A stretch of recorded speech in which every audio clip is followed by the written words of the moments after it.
MJL радио 102.1 Дэлхийн монголчуудын радиог сонсож байгаа сонсогч танд баярлалаа. За өнөөдөр манай эфирт онцгой зочин ирсэн. Олон улсын эрх зүйч Батсүхийн Баяр Магна манай эфирт ирсэн.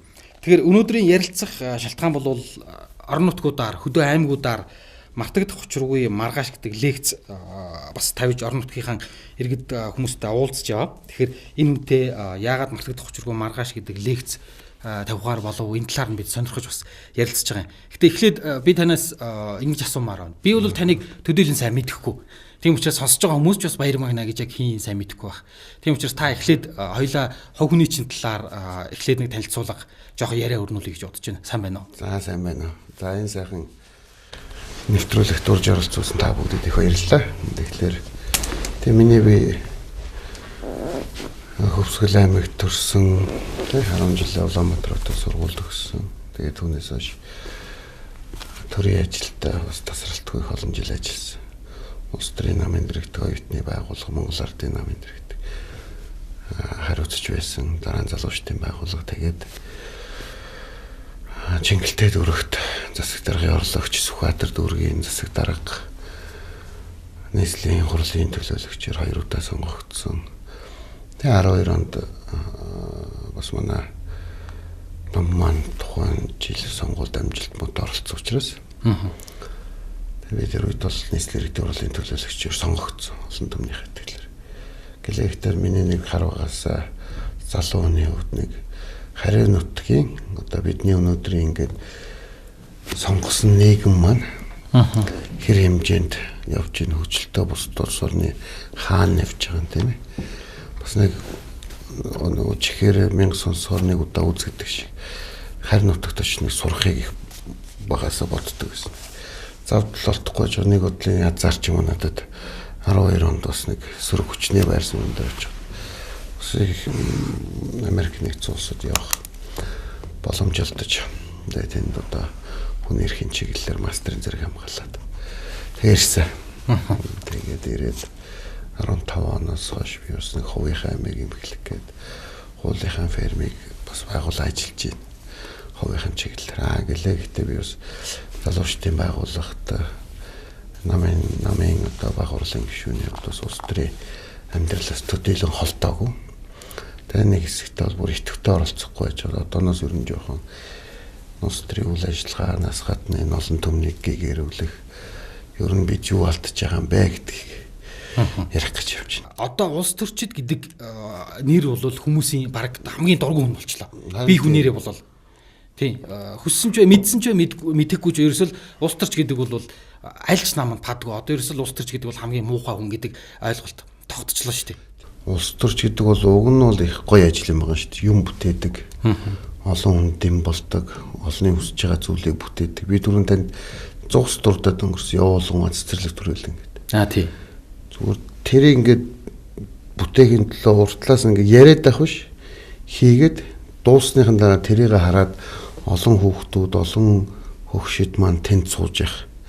Түүний навч үлдэх тэр жоохон ч ихсэн ажлыг санаачлаад олон түмнээс хандив нэхэд гуугаад бүтээсэн тэрүүгээрээ бусдад цэцэрлэг төрөлийн ямар байхыг харуулж бусдын нүдийг хонгоолгож байгаа нүрийг сайхан ажиллахгүй. Тэгэхээр тэр их олон төрлийн юм бүтээгээ явах бол өгн алга башиж байгаа хүмүүст бол хамгийн өгн их сайхан ажил бөгөөд их тийм нэр хүндтэй олныг дагуулдаг. Миний одоо лекцэн дээр дурддагч байгаа нь үг үйлдэл үрдүн гурав гэж юм өөрөө явц цав нийцэхэ болцсон учраас итгэл алдартай. Сайн мууны сав дүрдэг хорвоо. Тэгээ яг нь сайн юм нэг жоохон 51% байгаад нэг жоохон жин дардаг бол угаасаа муу зүйл байдаг. Гэхдээ өнөөдөр бол муу зүйл нь одоо магадгүй 80-90% руу жин дараад сайн нь одоо хит чин дэлхэ болчлоо шүү дээ. Тэр л одоо жоохон нийгэмд харамслаа. Тийм учраас би тэрийг ойлгуулах гэж аймагуудаар явж олон түмтэй уулзаж намынхаа гишүүдтэй уулзаж явж байгаа. Бизнес бол уг нь аягүй шударга явах юм. Өчигдөр би нэвтрүүлэг үзлээ энэ ТV дээр бизнес өргөх гээд голом токны захирал ганцор гэдэг залуу намайг захирал болгочихоо гэж өөрөө гүйж ороод би ийм хийнэ намайг захирал болгочих. Тэгэхээр нөгөөдөл нь захирал болгоцсон. Тэгээд юмаа хийсэн би хүлээн зөвшөөрөгдсөн. Тийм. Тэгээд ингээл явна. Одоо чинь би ч гэсэн байгууллагатаа хувийн компани учраас би эх жил ийм зорилго тавина. Энэ зорилготой хүрэл би цалингаа нэмүүлнэ. Яг наадах чараа. Тэгээд чадахгүй бол уучлаарай. Тэгэхээр нөгөө бид нөгөө бүх юм тодорхой бос байгаад. Тийм харин. Хэрвээ дүрм журм бүх юм дээр ингээд заагаад өгсөн бол чи энийг биелүүлээд ингүүл ийм байлаа. Дараа нь ингэнэ. Ийм юм бүтээсэн бол чи тэгнэ гэж заагаад өгчвөл өөрөө эхнээс ч гоохгүйгээр тэр шаардлага хангачаад би дараагийнхаа юм дээр очиё. Одоо хувийн компани бол яг тэгж явж байгаа. Энэ чинь бол хувийн компани бол өөрөө тийм байж өөрсдөө бизнес нь өргөсөж байгаа, томорч байгаа тий. Уг нь бол бас энэ улс төр зарчмын хувьд баг адилхан байх хэрэгтэй. Тэгжээж ингэж өрсөлдөөн бий болж та юм хийдэг нь гарч иж олон түмэнд харагд. Одоо бол тийм байхгүй шүү дээ. Та 2-7 хоног дахиад аль аймагуд руу явах гэж байгаа? Бид одоо Хангай аймагуд уу Хөвсгөл, Булхан, Эрдэнэт, Сэлэнг явах гэж байна. Мартагдах учруу маргааш лекц тавихаар ер нь зүгээр хүмүүс хэр хүлээж авч байна. Хүмүүс өдөө орон нутагт маргааштай итгэж байна уу? Ер нь бол зүгээр яг ихтгэл эхлэхэд бол ингээд яг юу ярих гэдэг юм бол гэж. Дуусахад бол одоо тийм нэг чин сэтгэлийн алга ташилт байдсан шүү дээ. Тий. Гоё тийм нүднээс сэргсэн. Гэдэг чинь нөгөө проектор дээр дэлгэцэн дээр одоо нөгөө бүх тоо баримтууд хөвж. Тийм танилцуулах шаардж айгууг нь тодорхойлж хэлээ лекцэн дээр. Тэгээ тийм болохоор харанхуй байдаг. Тэгээ зөвхөн ингээд над дээр юу өгчдөг пуш гэрэл өгчөж байгаа. Тэгээд ингээд дуусаад гэрэл асаад хүмүүс чин сэтгэлийн алга ташилт тэгээ нэг буугаад ингээд дундуур нь алхахад тэрний харж байгаа харц бол их сайхан тийм сэргсэн юм ойлгосон их үн цэнтэй юм байна шүү гэж.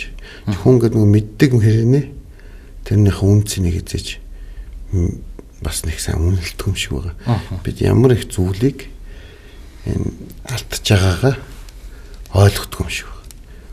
Тэр цаг хугацааг наашлуулах боломж нь бидэнд байгаа тохиолдолд бид ажиллах л ёстой шүү дээ. Тийм. Тэгээ тэрний төлөө л ажиллаж байгаа. Тэрний төлөө л явж байна.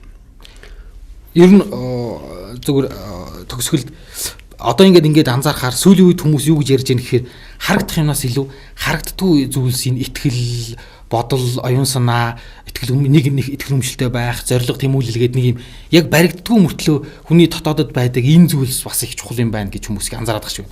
Машин, байр, одоо юу гэдэг албан тушаал гэдэг үнэлэгчээр юмнаас гадна үнэлэгддгүй юм шиг мөртлөө хүний амьдралыг аваад яваад байдаг. Тэр нэг сэтгэл зүйн, оюун санааны ойлголтууд, тогтоонууд, тэр үнэт зүйл хүнд хэрэгтэй гэдгийг хүмүүс бас анзаараад байгаа шүү. Тэр хүн юун дээр өөрөө санаж сэрдэж итгэл үнэмшил авдаг гэхээр яг л түрүүний ярьдаг зүйлүүд. Тэгжээж л урагшлна. Тэр зүйлүүд нэг хомогдоод марга толгойг удаагаал амьдрал нь ингээд дууссан юм шиг санагдаал дийлэнхэн тийм байдалтай энэ нийгэмд яваадах юм бол эцэж бидний сайхан нийгэм ирэхгүй шүү дээ. Дийлэнхэн сэргийг соргоог маргааштай итгэж зоригтой тэрнийхээ төлөө тал бүртээ тэмүүлж чаддаг байхад хөгжлөний хол биш. Би бол Монгол улс бусдад адилхан эзэн нэгэн цаг цайхан улс болно гэдэгт хэзээ ч эргэлзэхгүй байна. Би ч батдаг. Тийм.